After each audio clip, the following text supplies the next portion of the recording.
Welcome to our presentation today, and we are group 1 in the lexicology and semantic course.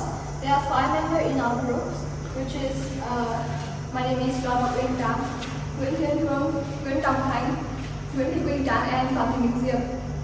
So to begin with, we're gonna show you some reason why we choose this topic in this course. My name is Tom Pang, and our topic is the environment. And for the reasons why we choose this topic, we have 3 main ones. The first one, environment, is a hot topic that everyone is concerned about from every part of the world. It is include a lot of parts, for example, pollution, climate change, conversation, and a lot of factors like resources. And the last one, and including maybe it is the most important one, it provides a well-sourced and materials for studying and analysis, and for allowing in-depth investigation and application of English lexicology and semantics. And the next one, Thiên Hương, over to you. Okay, hello everyone, my name is Thiên Hương, and it is our data analysis that we have done in our investigation, and we have collected 100 words from 6 reading IELTS tests, and our topic is about environment. The first one is environmental management. The next is the truth about environment. Next is the accidental rainforest. Who owns our trash and why does it matter? And finally is environmental impact of online shopping.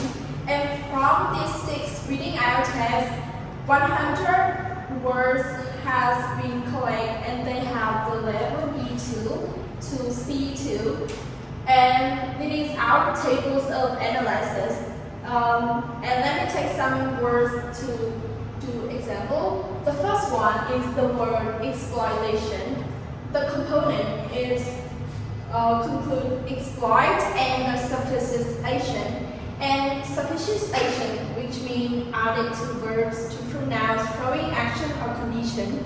And the another word is deforestation, have the prefix there or D, and the sufficiency prefix D, which means after the verb has means opposites, remove or reduce to a noun or verb. And sufficiency is indicates on action, process, state, condition, or result. And the another word is resettlement. And the root is settle, and the prefix is breed, and the suffix is meant. And which means the act or process of helping someone move to another place to live, or the act of moving to another place to live. And the prefix re means a gain or back, and in success a repeat or review action of settling. And the suffix meant is added to the verb resettle to create the noun form. And the next part is the findings of our investigation, represented by Museum. Hello everyone, my name is Minh Diệp, and now I will present the finding of our team. First, the finding number 1, the number of simple words and compound words. In 100 words, we have assumed there are 76 words, which means 76% of them we have found to be the simple words, and while the remaining words are compound words is 24%.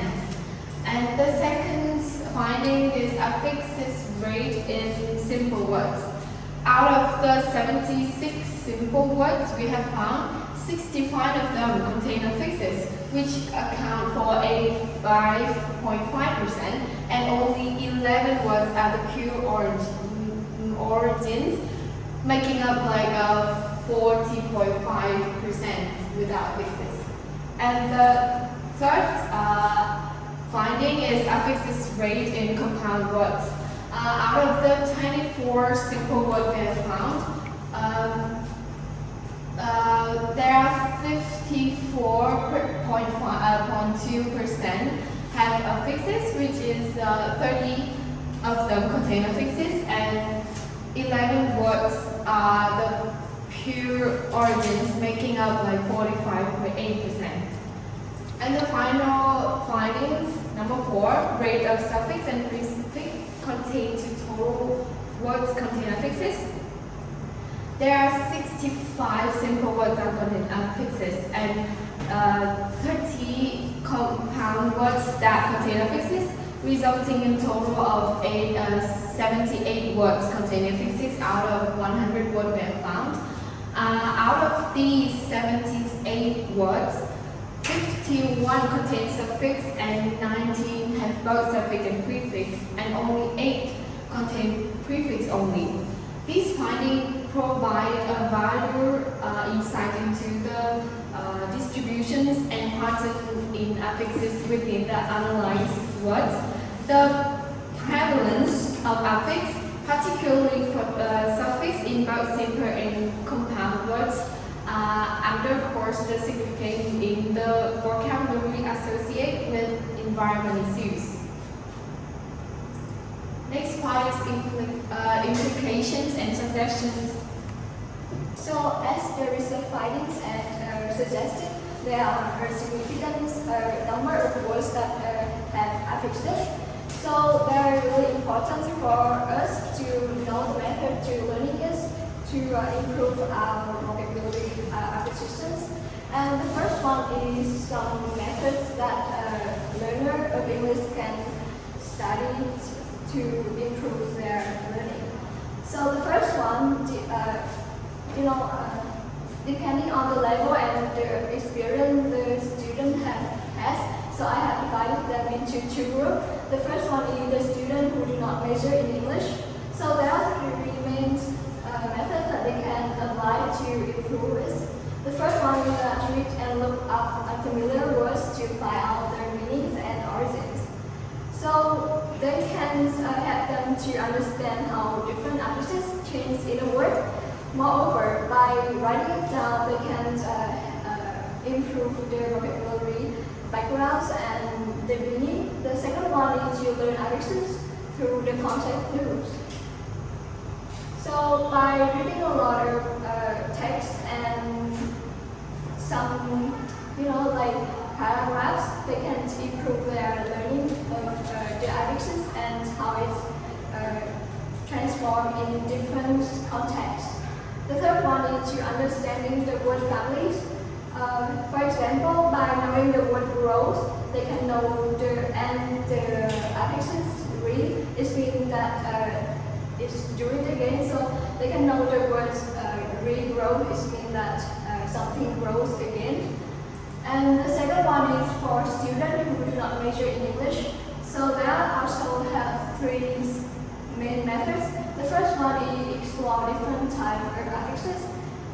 So, students in this group, they have a better comprehensive understanding of the English and some background. So instead of learning the simple affixes like the people who never major in English, they can know some different type of affixes like suffixes, prefixes, interfixes, and something like that. So they can exploit and they can apply to practice using affixes regularly in their writing or speaking. Moreover, by reading extensively from different genres, they can improve their understanding more. And the third one is for both groups. And now for both groups who major in English and who do not major in English, we have the 2 main suggestions. First of all is using online materials. Because of the fact that nowadays it is either the explosion of the technology and the internet. The English learner, especially the lexicology and semantic learner, can take advantage of a lot of devices like computers, like smartphones and something like that to take advantage and to do better their learning. And we can find a huge amount of documents and online learning material from the internet. It is very useful for every English and language learners. And the second suggestion is group activities. Teamwork is a very wonderful method for students, especially the language learners, because of the fact that when we learn with group, we can share the ideas and we can help each other to learn better. If one has strength in some ways in some part of the work, he or she can share his knowledge to another and to find mistake and help them to correct it for the other members. And next we have some implication and suggestion for the teachers. My name is Queen Chas and we will to implication for teacher of English and user of English in other jobs related to translation and interpretation. The first, teacher of user and user of English should focus on expanding vocabulary. This includes teaching and learning words related to topics such as like climate change or renewable energy. So second, teacher and user of English should understand the context in which environmental terms are used. So then they will have a suitable way to use it in the right context. And the third, they should aware of cultural differences and how the environment was perceived or prioritized in various contexts. And the fourth, stay updated with the latest research, report and publication in the field of environmental studies, and this will provide them with a relevant and accurate information. And lastly, teachers should design communicative activities that engage students in, and it will provide students with more hands-on activities and real-life examples. So this is the end of our presentation. So thank you for listening.